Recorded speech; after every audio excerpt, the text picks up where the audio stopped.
Assalamualaikum teman-teman, kembali lagi di channel YouTube Lolos TPA. Masih membahas tentang tes potensi akademik, khususnya di bagian penarikan kesimpulan. Mungkin bagi teman-teman yang belum subscribe, bisa subscribe ya teman-teman, sebagai dukungan untuk channel ini. Langsung saja di nomor pertama.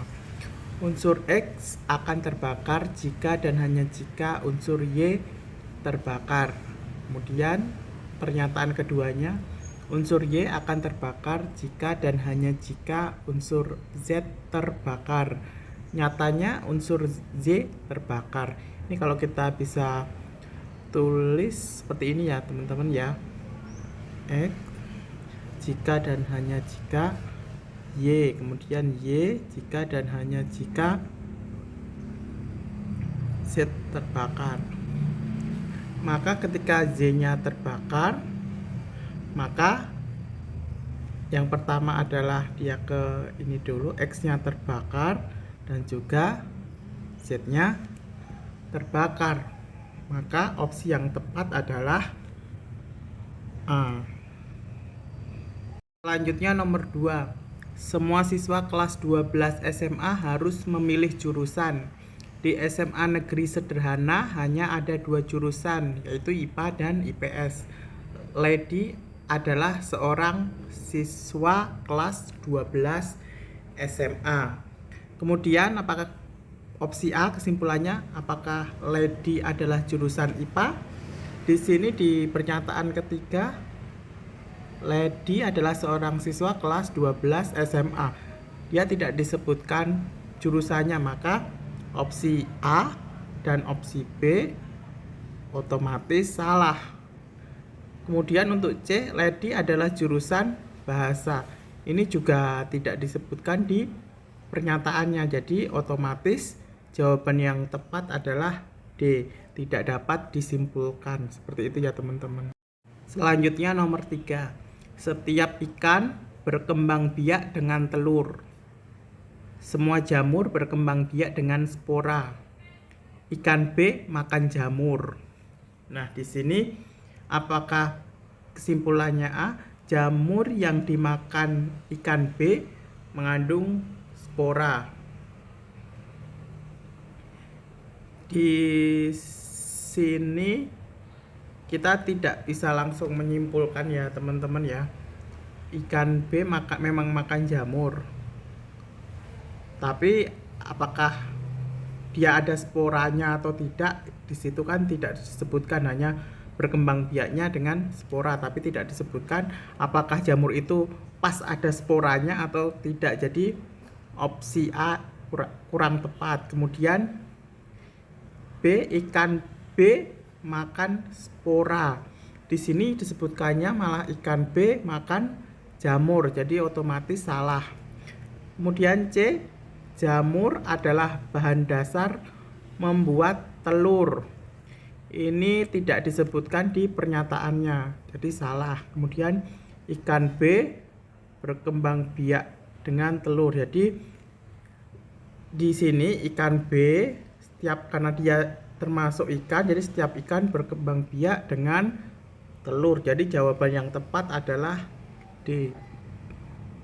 Nomor 4. Semua siswa yang suka fisika juga suka matematika. Semua siswa yang suka kimia juga suka matematika.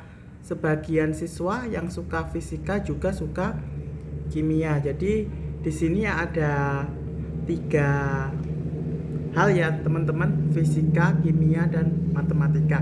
Ini kita bisa gambarkan menggunakan diagram Venn ya. Sebetulnya kita bisa gambar yang pertama, anggaplah ini yang populasi yang paling besar, yaitu matematika. Kemudian di dalamnya ada fisika dan kimia yang dia beririsan. Kenapa beririsan? Karena ini sesuai dengan pernyataan yang ketiga. Sebagian siswa yang suka fisika juga suka kimia. Jadi gambarnya kurang lebih seperti ini. Langsung kita lihat pilihan kesimpulannya. Kita lihat dulu dari yang B. Tidak ada siswa yang tidak suka fisika namun suka matematika. Ini salah ya teman-teman, karena semua yang suka fisika otomatis dia suka matematika karena fisika ini ada di dalam matematika. Jadi opsi B salah. Untuk opsi C, sebagian siswa yang suka fisika dan kimia tidak suka matematika. Jadi kalau sebagian siswa yang suka fisika dan kimia itu yang ada di tengah ini ya, yang saya arsir ini ya, tidak suka matematika. Ini salah juga karena dia berada di dalam matematika. Kemudian untuk opsi yang terakhir, semua siswa yang suka fisika dan kimia tidak suka matematika. Nah, ini salah juga karena fisika dan kimia ada di dalam matematika. Kemudian opsi yang A, ada siswa yang suka matematika namun tidak suka fisika dan kimia. Ini dimungkinkan terjadi kalau dia berada di titik-titik sini ya teman-teman ya. Jadi opsi yang tepat adalah A. Selanjutnya nomor 5. Sebagian siswa SMAQ adalah siswa yang giat belajar. Semua siswa kelas 12A SMAQ adalah siswa yang giat belajar. Jadi di sini kita buat dulu permisalannya. Anggaplah ini populasi dari SMAQ.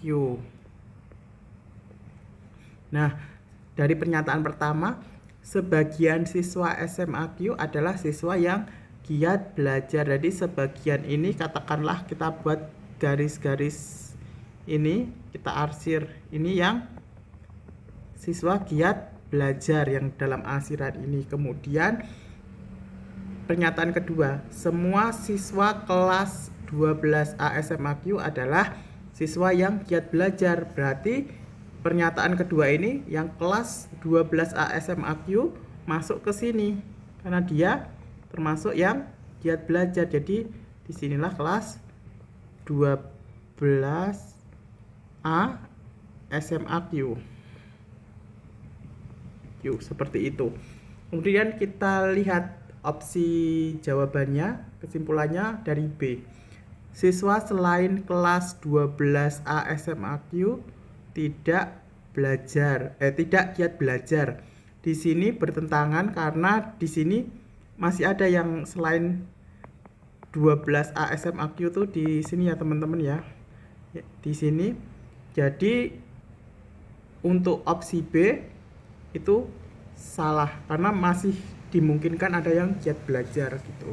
Kemudian opsi C, sebagian siswa kelas 12A bukan siswa yang giat belajar. Nah, di sini 12A-nya tidak dituliskan SMAQ, jadi tidak bisa kita tarik kesimpulannya. Jadi C ini jawabannya tidak tepat. Kemudian D, semua siswa kelas 12A SMAQ bukan siswa yang giat belajar. Ini jelas salah karena bertentangan dengan pernyataan kedua bahwa kelas 12A SMAQ ini giat belajar. Otomatis opsi D ini salah. Kemudian opsi A, kelas 12A adalah sebagian siswa yang giat belajar di SMAQ. Nah, ini tepat ya teman-teman. Kenapa tepat? Karena ini hanya segini tadi saya gambarkan, SMAQ itu hanya sebagian dari siswa yang giat belajar dari SMAQ. Jadi jawaban yang tepat adalah A. Mungkin cukup sekian dulu ya teman-teman. Apabila ada masukan silahkan tulis di kolom komentar. Terima kasih.